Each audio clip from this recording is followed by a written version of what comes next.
I'm so glad that you're here. Thank you so much for taking the time. You're so exceptional. And your new book is so important. And I want to ask you all about it, beginning with writing a book is such a huge undertaking. I've done it and it's a lot. So to write a book, you really have to have something you have to say. Why this book and why this book Mm. now? First and foremost, thank you so much for having me. It's such an honor to be here in your space today. Yeah, writing a book, whew, it's a whole lot. And it's funny because I've recommended to people around me that I know are interested in telling their story and writing books of their own. I keep saying, like, you have to want to do this for so many reasons. Number one, you have to want to tell your story because it's very vulnerable to tell your story because you're telling all your stuff to everybody, the good, the bad, the ugly. And it's a process and it's time and it causes you to think and dig deep and think about things and feel things that you stored away, feel things that you haven't had to feel again in a really long time. So in many ways, you're reliving many of the stories that you're telling if it's a memoir. All of that said, I wouldn't trade this experience. I would still do it all over again. My hope is that this book meets you exactly where you are within whatever you are going through. My hope is that you pick up this book and you see a little bit of yourself in my stories of grief and loss and tragedy and trauma and hope and how I've really transformed all those setbacks into joy and resilience. So yeah, so right now is the perfect time. Yeah, I feel like you have an unstoppable amount of energy and courage and also incredible optimism, right? Just like to be able to move through the world as you have in this journey and to constantly see that there's something beyond the horizon is like such a incredible gift. And not only do you have it, you bring people with you on the ride, no pun intended, but you bring people with you there.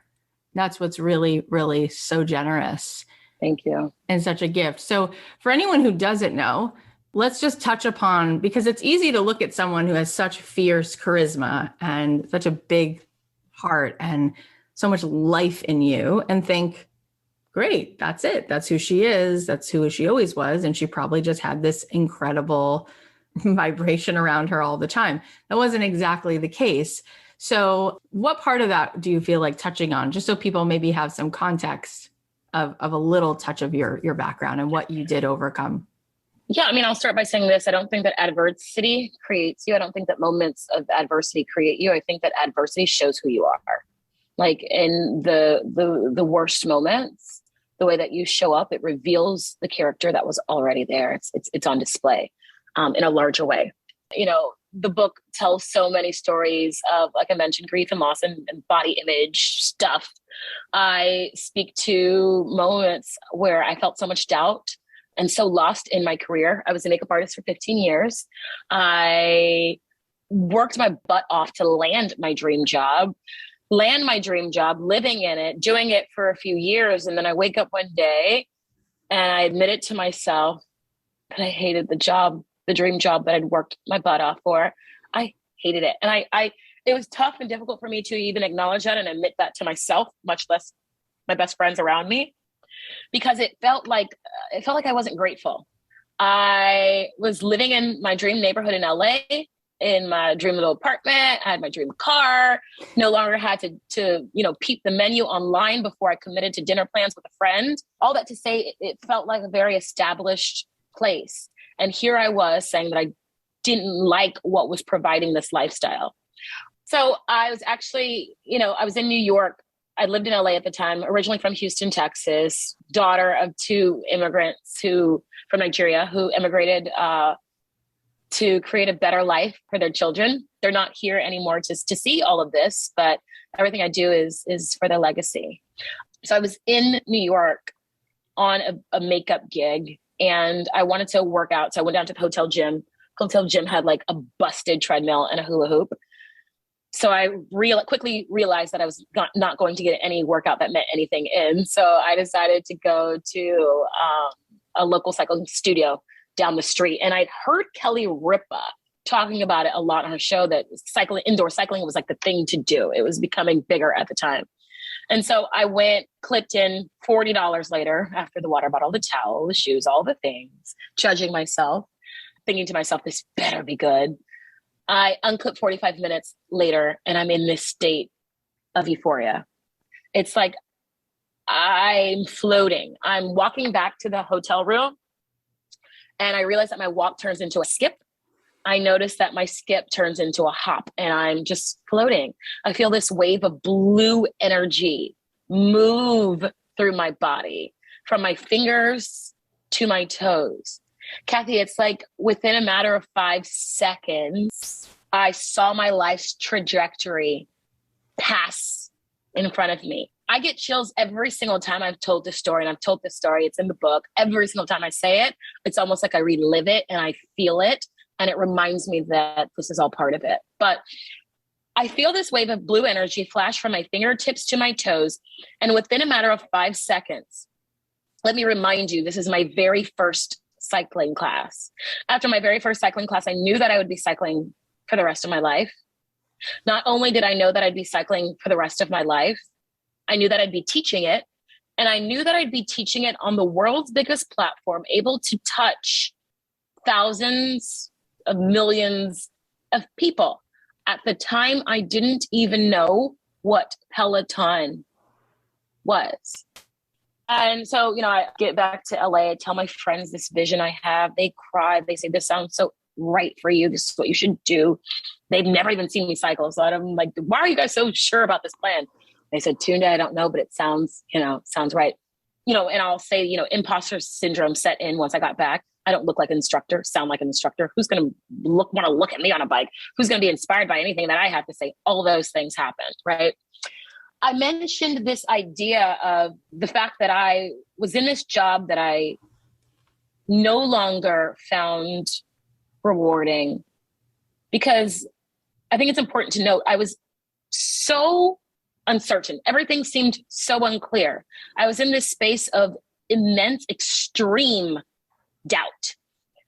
I know now not to fear doubt. Doubt is uncomfortable. It doesn't feel good. But I don't think that doubt is a bad thing.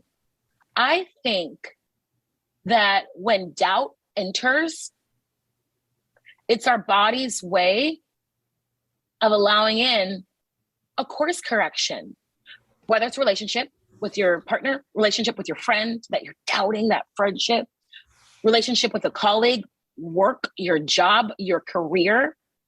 So I was in this space of doubt, doubting my career. I was in this space of uncertainty, which again, I think is not bad. I think that uncertainty, the beauty in uncertainty is that there's infinite possibility. When you don't know what's next, you don't know what's next. And so then anything can be next. Because I was uncertain, I opened my mind, opened my vision, which allowed me to receive what was coming in. If I thought I knew what was supposed to be next, I would have gone in with blinders and said, fitness? No. I don't have any experience in that. But because I was so open to receiving, I was able to take this divine download that hit me by way of a blue light. I could have easily said that I was daydreaming. I could have easily said I was hallucinating and dehydrated from that spin class. But instead, I received the message for exactly what it was. Oof, so powerful, right? I mean, I think what we forget all the time, because we buy into the illusion of physicality being the if and all that is. And really, when you widen the aperture, right, we know that most of what's happening is frequency. It's vibration. Even an atom is 99% energy. It's only 1% a physical particle. So if the world is mostly in the 5D, then that moment that you felt what you felt on that level, frequency carries information. So there's this hit of information. And what I love so much is not only did you feel it, were you available for the download? Did you feel it? But that you just named that you didn't know, the box, the grooves that were already set in motion, which then of course allowed this to be the highest level possible of where this frequency could take you and still will. because you just followed in that. And by the way, that's why people love you. That's what you are doing. You're the tuning fork of your residents. People can match that, right? They can come into harmony with that.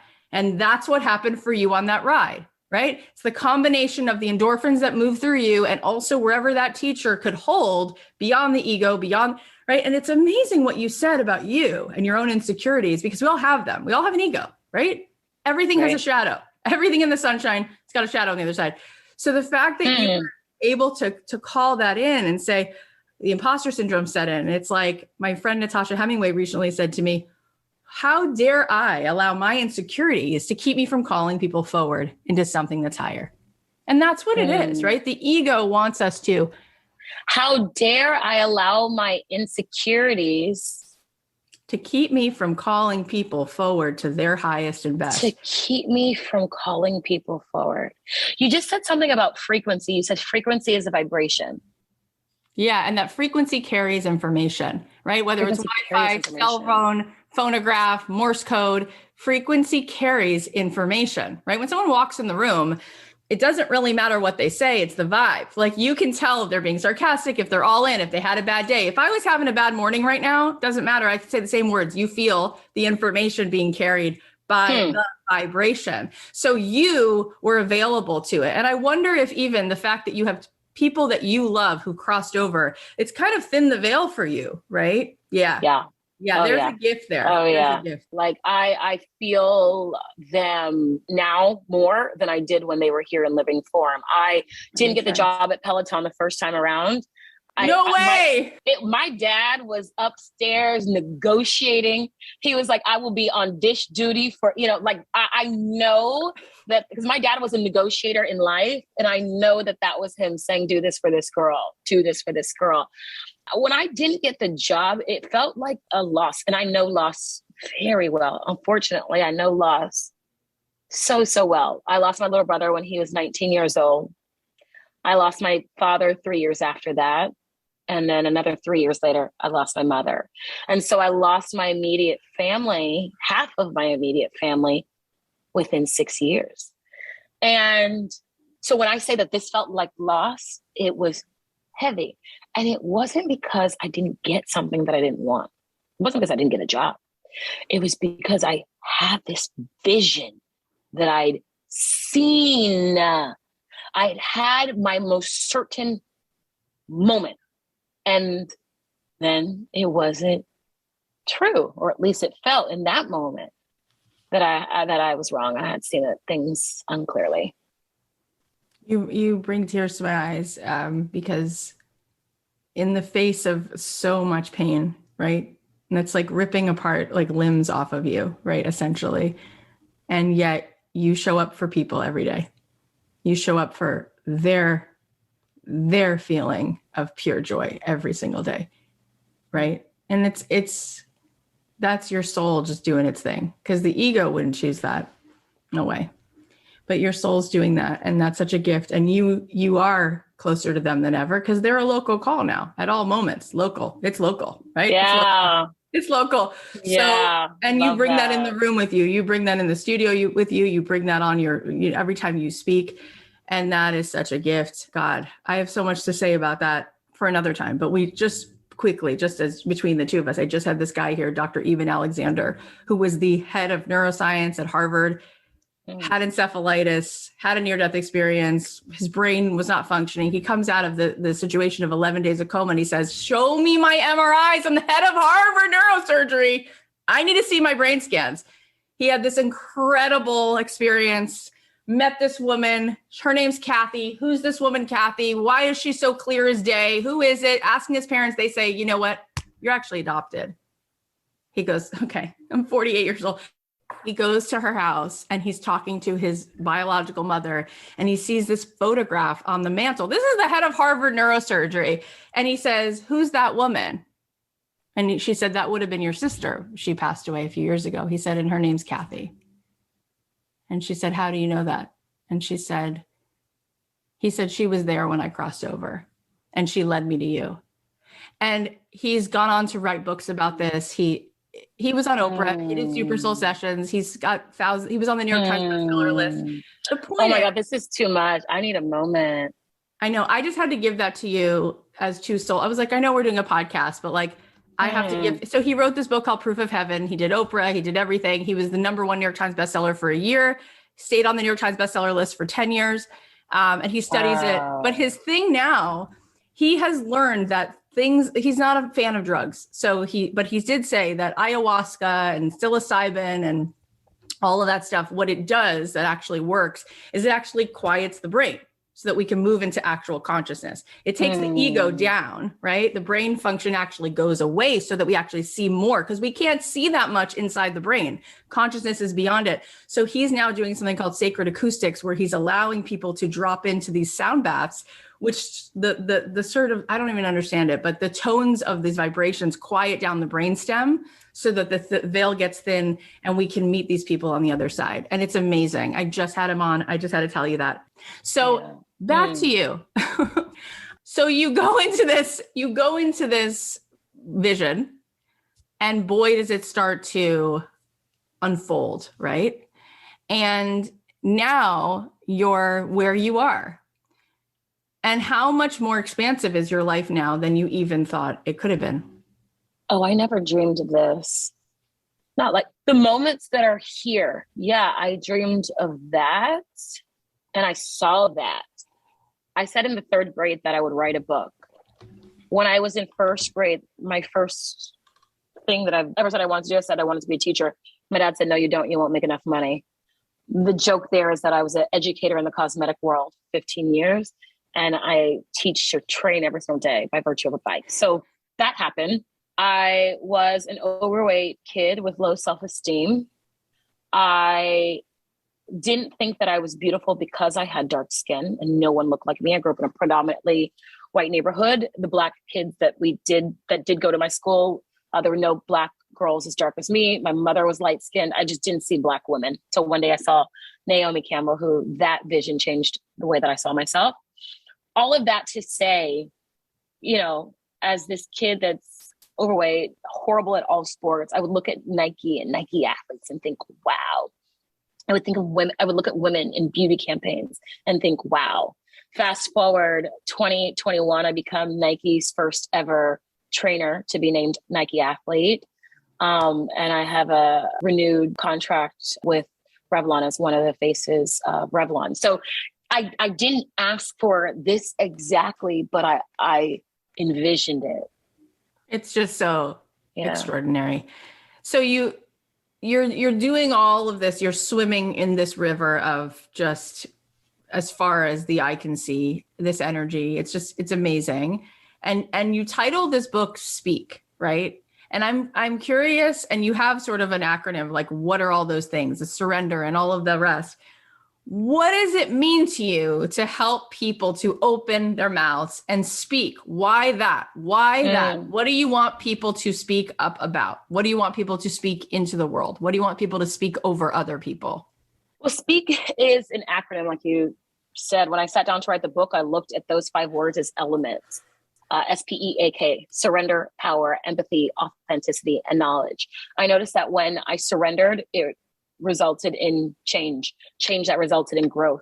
I thought about power and my purpose and how my purpose links to my power. When you live a life that's well lived, it's a life that's of service. I think that when you're of service, you're living in purpose, on purpose, of purpose. When I'm living of purpose, when I feel it, that's my power, the drumbeat.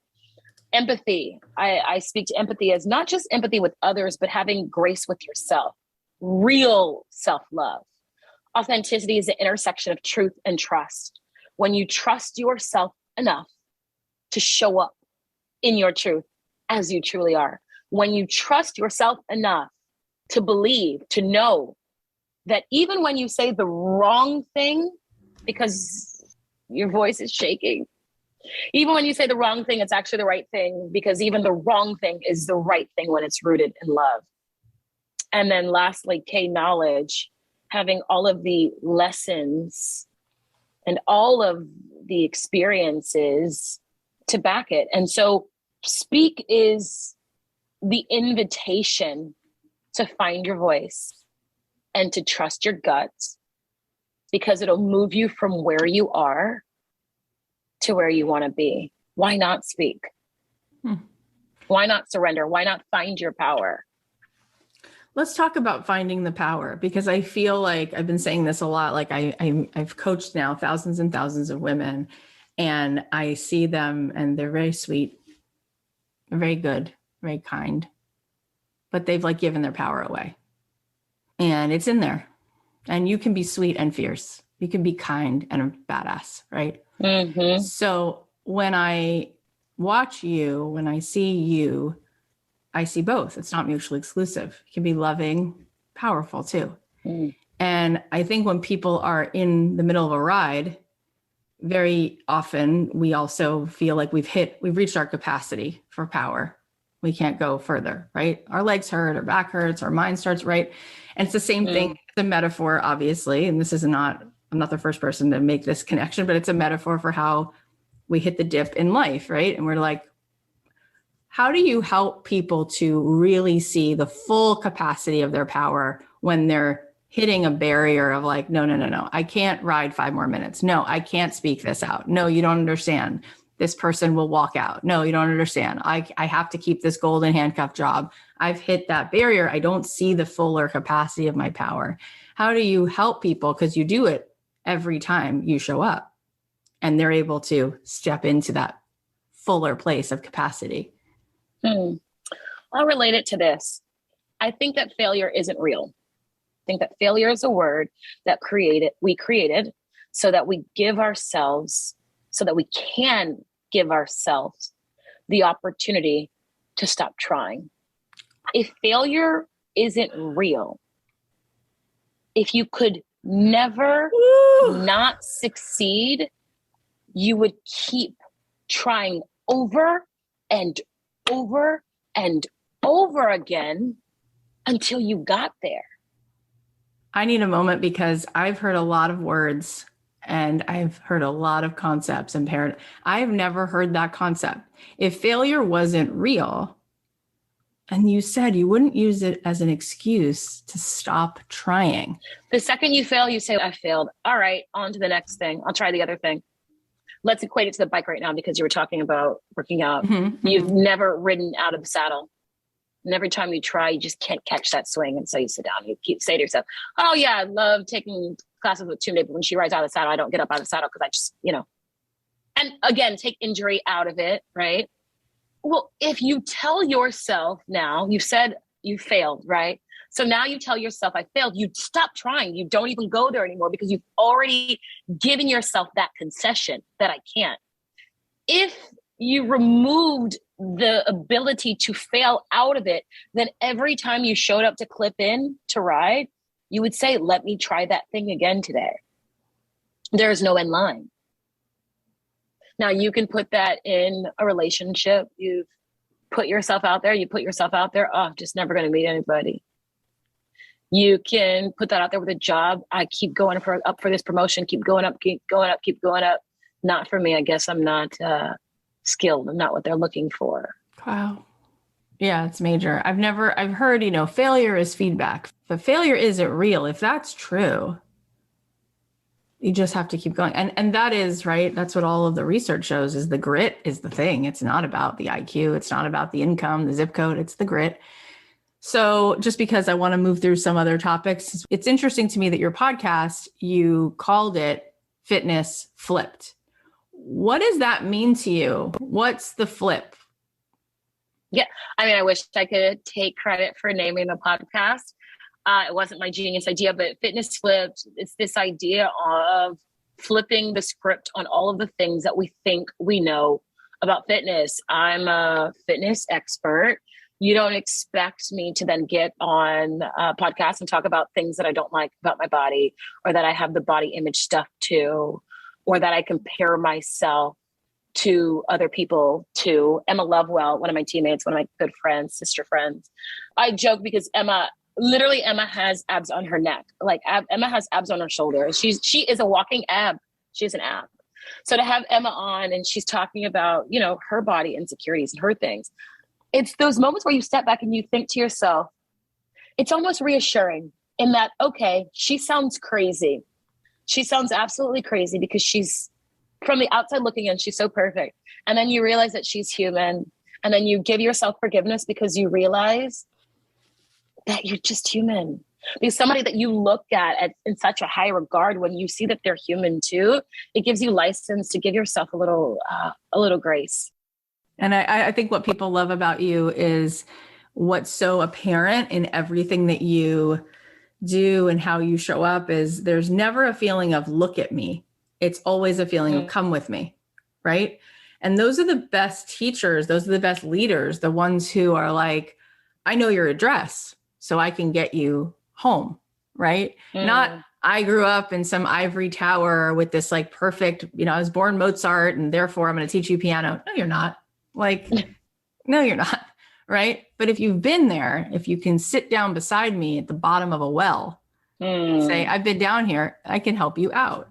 So that's what you're saying. And that is once again, that's very unique because I do feel that people have to uphold some kind of image, especially the fitness space. Oh, I would never eat a Cheeto. Oh, I would never talk about my thighs. It's like, do you not live a life like everyone else, right?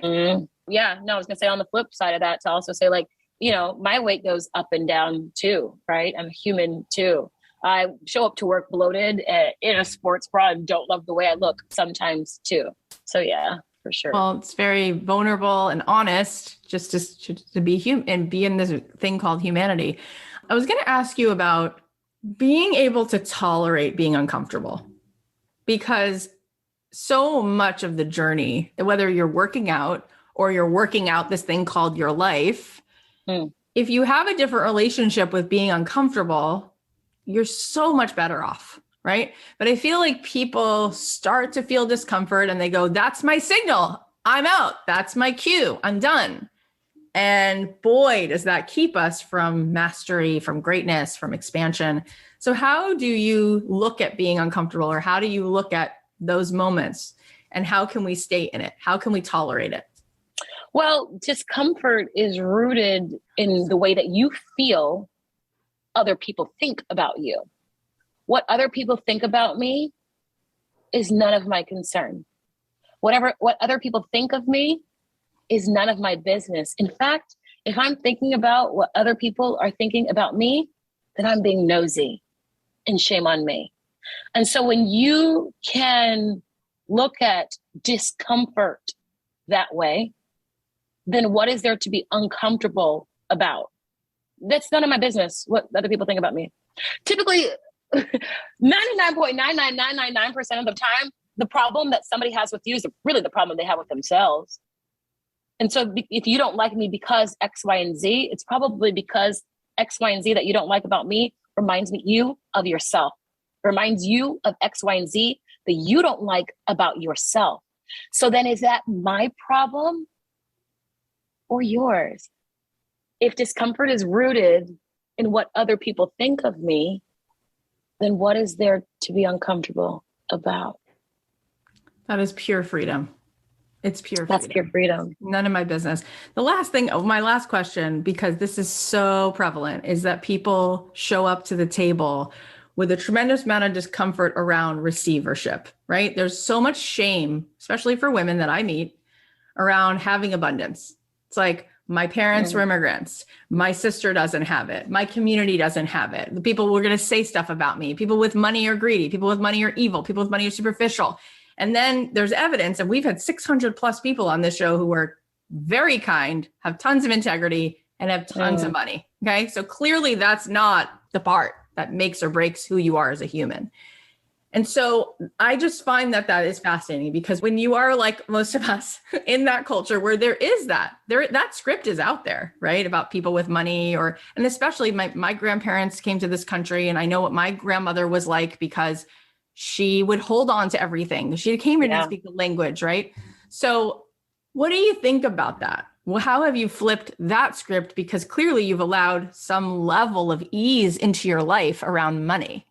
Yeah. No, it's, I'm a work in progress. It's one of those things. I mean, I wear, a lot of jewelry. And the other day on an Instagram Live, someone commented on the diamonds that I was wearing on my hand. And so I bought myself these rings. I like to buy myself jewelry for any life accomplishment. So if it's a deal that closes or success in life, I buy myself something. I bought myself my first home, and I bought myself a gift for my home. Like, it's a thing that I do. Okay. Because I feel like jewelry is timeless. And one day I'll be able to give this to my daughter and say, this is yours. And this is what mommy did on her own for herself. Right. Yeah. And, and jewelry obviously doesn't depreciate all of that. So that happens. Somebody compliments my ring and I say, thank you. And then I felt the need to add in, oh, well, my best friend's a jeweler. Rather than just saying, I bought myself this piece of jewelry, thank you. I had to say, oh, well, my best friend's a jeweler, just so people didn't think I was extreme with my jewelry. And, I think so often we wait to live. I'm single. I actually bought myself these rings because I married myself. One day a man will put a ring on my finger, but until that time, I wanted to choose myself first, right? We spend so much on all the things, all the life things. Here I am, the single woman. I don't have any kids. I'm not married. I said to myself, do I need to have more space? And then I told myself, why not? Why would you not? You work really, really hard. Why not have a beautiful home to come home to? Why wait to start living until other people meet you in your life? Live now and then continue living when they enter. And so that's kind of where I'm living in now. But to get back to your question, yeah, it's this thing. I mean, especially to your point, like, being a child of immigrants, like, there's this relationship to money. There's this relationship to freedom.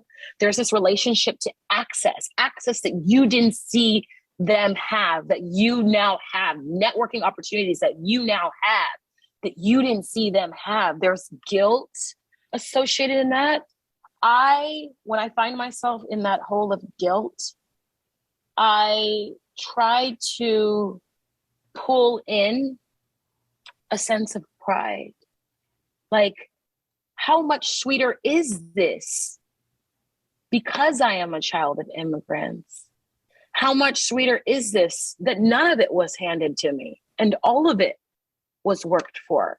How much sweeter is it that I'm a Black woman in this space right now with access, with the seat at the table? And so, yeah, it's a work in progress. I go back and forth on it. It's so powerful. We're going to wrap up now, but I think to myself, as you say that, like we said before, words from my friend Natasha, who's also a Black woman, but the same words, how dare you not do that? And then therefore not be a model for other people, right? You said, speaking of models, Naomi Campbell, what that did for you, for your self-image, right? Same thing with the money, right? And I'm reading this book by Deepak Chopra about abundance. And he says, the most natural thing in the world is this endless well of generosity that's our default. So abundance is the most natural thing. Money is infinite.